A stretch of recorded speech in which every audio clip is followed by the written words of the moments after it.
Welcome to queen. ప్రతిసారి ఒక సరికొత్త ఇన్స్పిరేషన్తో మీ ముందుకు వస్తున్న క్వీన్లో ఈరోజు మనతో పాటు అందరికీ తెలిసిన వారే పరిచయం అక్కర్లేని పేరు వనజ రామశెట్టి గారు ఉన్నారు.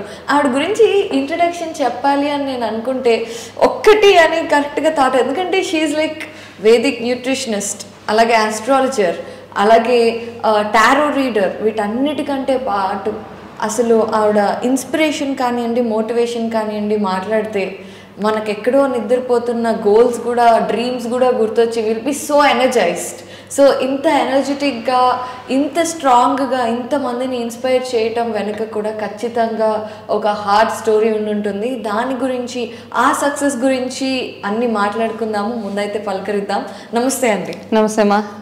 Very good to have you today in our Queen, Vanaja garu. Thank you so much. I'm also happy that you invited me for this program. Thank you so much.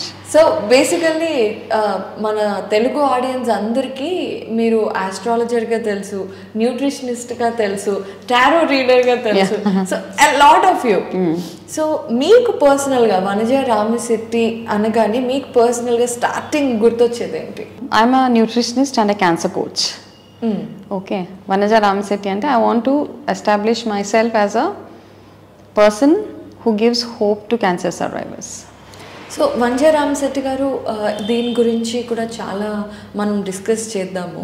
Basically అంతకంటే ముందు మీరు క్యాన్సర్ గురించి చాలామందికి coaching ఇస్తూ ఉంటారు, వాళ్ళు ఎలా స్ట్రాంగ్గా ఉండాలి అని చెప్తూ ఉంటారు కదా.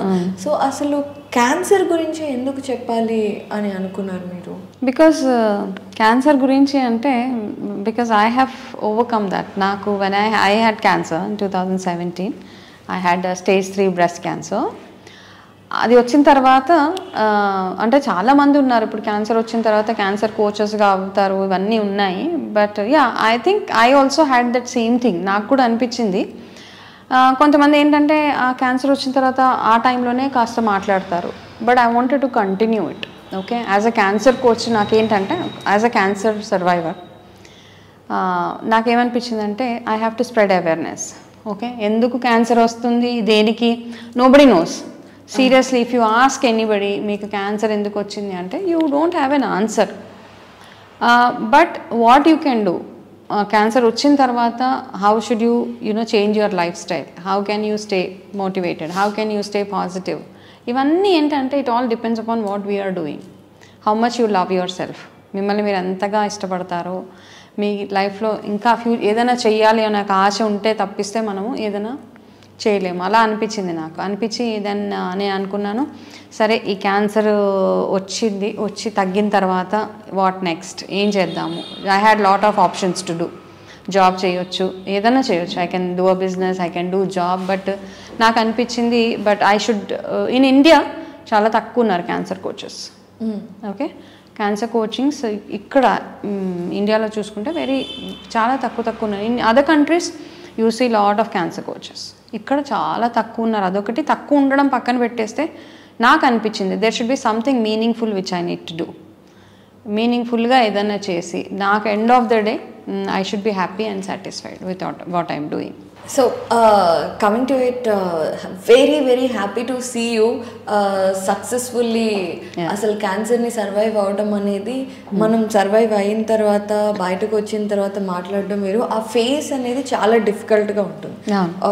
ఎవరికైతే వచ్చిందో వాళ్ళకి కానివ్వండి, వాళ్ళ family members, close family members, so helpless. మనం ఏమి చేయలేము అనే సిచ్యువేషన్లోకి వెళ్ళిపోతాం. If you don't mind, viewers కోసం అడగచ్చా, అంటే ఏ టైప్ ఆఫ్ క్యాన్సర్? చాలా క్యాన్సర్స్ ఉన్నాయి, అండ్ మీకు వచ్చిన క్యాన్సర్ ఏంటి? I had breast cancer which is very common in women కదా. కానీ ఏ క్యాన్సర్ అయినా the treatment is same. Okay, treatment is you have to undergo a surgery, దాని తర్వాత you will have to undergo chemotherapies, అవన్నీ అవ్వాలి, surgeries అవుతాయి. దాని తర్వాత ఇట్ డిపెండ్స్ అపాన్ మీరు ఎలా రికవర్ అవుతున్నారు, దాన్ని బేస్ చేసుకొని further therapies, immunotherapies, targeted therapies ఇవన్నీ ఉంటాయి. So I have almost gone through all of it. Okay, ఎందుకంటే I was already in stage 3 cancer. So I had to go through all these cycles అనమాట. Chemotherapies, radiations ఇవన్నీ చేయాల్సి వచ్చింది. So చేశారు. There's no, I mean, I am happy to speak about it. Actually stage 3 మన ఉమెన్కి ఉండే most common cancer వచ్చేసి breast cancer. అయితే చాలా మందికి మనం ఎందుకు ఇక్కడ వెనుకపడిపోయి ఉంటే క్యాన్సర్ గురించి అవేర్నెస్ లేక మనకి, ఎందుకంటే మనం అందరూ చాలామంది ఎడ్యుకేటెడ్ ఉమెన్కి బ్రెస్ట్ క్యాన్సర్ వస్తుంది, కానీ అది బయటపడేది ఎప్పుడు అంటే స్టేజ్ 3 స్టేజ్ 4లో ఉన్నప్పుడే ఫైండ్ అవుట్ చేయగలుగుతున్నాం. What you side is completely wrong. అంటే అవేర్నెస్ ఇవన్నీ కాదు అసలు. స్టేజ్ 3లో ఏ క్యాన్సర్స్ మనకి 4th స్టేజ్ అట్లా డయాగ్నోజ్ అవుతాయంటే సంథింగ్ ఇంటర్నల్ అనమాట. ఓకే, లైక్ లంగ్ క్యాన్సర్స్ ఇట్లాంటివి ఎప్పుడన్నా లాస్ట్ స్టేజెస్లో బయటపడతాయి. కానీ ఏంటంటే ఈ బ్రెస్ట్ క్యాన్సర్స్ అన్నది లంప్స్, ఆల్రెడీ యూ నో ఆ lump how it looks like కదా. మన బ్రెస్ట్లో చిన్న లంప్ ఉంది అంటేనే ఇట్స్ అ వార్నింగ్ సైన్ మనకి, go and get it checked అనేసి. సో మనం ఏం చేస్తామంటే చాలామంది ఆడవాళ్ళలో ఉన్న ప్రాబ్లం నేను అదే మిస్టేక్ చేశాను, ఏం కాదులే నార్మల్ అనేసి. లంప్స్లో కొంచెం సిస్ట్స్ కూడా ఉంటాయి ఒక్కొక్కసారి. మనము రెండింటి మధ్యలో కంపేర్ చేసుకుని ఓకే నాకు వచ్చిన సిస్టే అనేసి మనకు మనమే ఆన్సర్ చెప్పేసుకొని we don't go to a doctor దగ్గరికి వెళ్ళకుండా ఏదో పిచ్చి పిచ్చి హోమ్ రెమెడీస్ లేకపోతే మామూలు ఎవరి దగ్గరికి వెళ్ళి ఓకే అలా వెళ్తాం. So most of them what they do is వాళ్ళ గ్రాండ్ పేరెంట్స్ అలా వాళ్ళతో మాట్లాడతారు. వాళ్ళు అంటారు ఏం కాదు ఏం పర్లేదు అని. వాళ్ళకి ఏంటంటే వాళ్ళు హెల్తీగా ఉంటారు, వాళ్ళకి తెలియదు కదా. పెద్దవాళ్ళు ఏం చెప్తారంటే ఓకే బ్రెస్ట్లో లంప్ అంటే వస్తుంది ఒక్కొక్కసారి, ఏం వరీ అవ్వద్దు, ఓకే బిఫోర్ మీ పీరియడ్స్ టైంలో అలా ఒక్కొక్కసారి కొంతమందికి ఉంటుంది ఆ సిమ్టమ్. అట్లా అని ఇవన్నీ ఆలోచించేసి అంటే యూ డోంట్ గో ప్రాపర్ డయాగ్నోసిస్కి వెళ్ళరు చాలామంది. మనకెందుకు వస్తుందిలే, మనకెందుకు వస్తుంది, ఏమి రాదు, ఐఎమ్ హెల్దీ, ఐఎమ్ హ్యాపీ, అదొకటి. ఒకవేళ క్యాన్సర్ అయితే ఫ్యూచర్ ఏంటి, కీమోథెరపీ చేస్తారు, లేకపోతే నా ఫ్యామిలీ ఏమైపోతుంది, లేకపోతే ఇన్ని ఆలోచనలు ఉంటాయి. అండ్ అందరూ భయపడిపోయేది క్యాన్సర్ అనగానే ఫస్ట్ భయపడిపోయేది కీమోథెరపీకి. క్యాన్సర్ గురించి బాధపడరు ఎవరు. అంటే ఈ కీమోథెరపీ ఫియర్ ఎంత పెట్టేశారంటే జనాల్లో, నిజంగా ఎవరైనా కానీ కీమోథెరపీ అనగానే అంటే ఒకలాంటి టెర్రర్ అనమాట. అమ్మో కీమోథెరపీనా అంటే ఏమవుతుంది, నాకు జుట్టు ఊడిపోతుంది, నాకు ఇలా అవుతుంది. జుట్టు గురించి ఎందుకు ఆలోచించాలి? Why are not thinking about your life? మీరు బ్రతికి ఉండడం ఇంపార్టెంట్. మీ జుట్టు ఊడిపోయిన జుట్టు మళ్ళీ పెరుగుతుంది, మీకు ఏదైతే సైడ్ ఎఫెక్ట్స్ ఉన్నాయో everything is manageable, all side effects are manageable. భయపడిపోయి ఇలా చేస్తారేమో, లైన్ ఆఫ్ ట్రీట్మెంట్ ఏంటి 10 మందితో మాట్లాడి గూగుల్ సెర్చ్ చేసేసి మీకు ఏదైనా సిమ్టమ్ ఉంటే ఇమీడియట్గా డాక్టర్ దగ్గరికి వెళ్ళండి. గూగుల్ సెర్చ్ లేకపోతే ఎవరెవరినో 10 మందిని అడగడం, this not the right way of dealing with your disease which I did. నేను చేశాను కాబట్టి ఇంత స్ట్రాంగ్గా చెప్తున్నాను. Don't do the same mistake which I did. I suffered almost 2 years నా ట్రీట్మెంట్ అయింది. ఆ 2 years I felt I lost the 2 years in me, but I did not lose it. I will cover it. I covered it up. కానీ నాకు అనిపించింది అనమాట, అరే ఇంతవరకు ఎందుకు తెచ్చుకున్నాను, కొంచెం ముందే ఎల్లుంటే బాగుండేది కదా. ఇప్పుడు ఎవరు సఫర్ అవుతున్నారు, నేను, నాతో పాటు నా ఫ్యామిలీ అంతా సఫర్ అవుతున్నారు అని అప్పుడు అనిపించింది నాకు.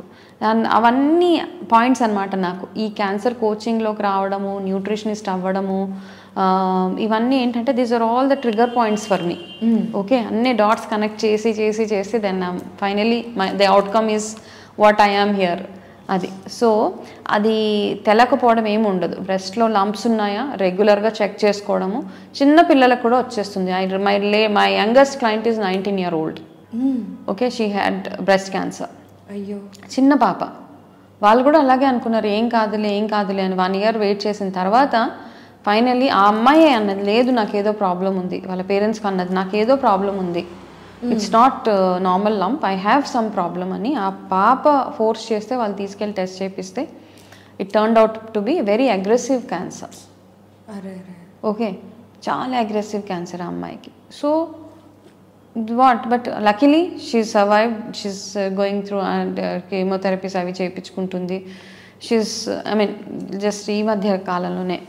మిగతా వాళ్ళు ఓకే ఏజ్డ్ 40+, 50+, 60+ ఉన్నారు అందరూ. At every stage there is a risk of cancer. ఇప్పుడు ఉన్న జనరేషన్, ఇప్పుడున్న కండిషన్స్కో ఏ చిన్న పుట్టిన పిల్లల నుంచి 90 years, 100 years వాళ్ళ వరకు ఏదో ఒక రకంగా ఏదో ఒక పార్ట్కి మనకి క్యాన్సర్ వచ్చేస్తూనే ఉంది.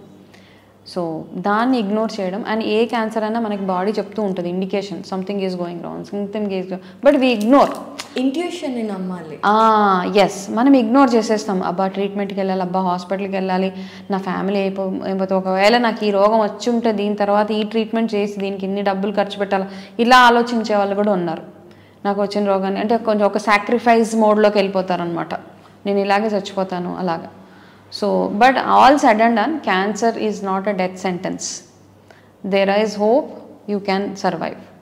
ఇది ఒక్కటే నమ్మితే, అంటే మిమ్మల్ని మీరు ఇష్టపడి, మీ ఫ్యామిలీ మీకు కావాలి, మనని మనం ఇష్టపడి, లవ్ యువర్ సెల్ఫ్ అంట, ఇవన్నీ చేసి మనకంటూ ఒక గోల్, మనం ఏదన్నా ఒక అచీవ్ చేయాలని ఇవన్నీ ఉంటే కనుక definitely will fight it out.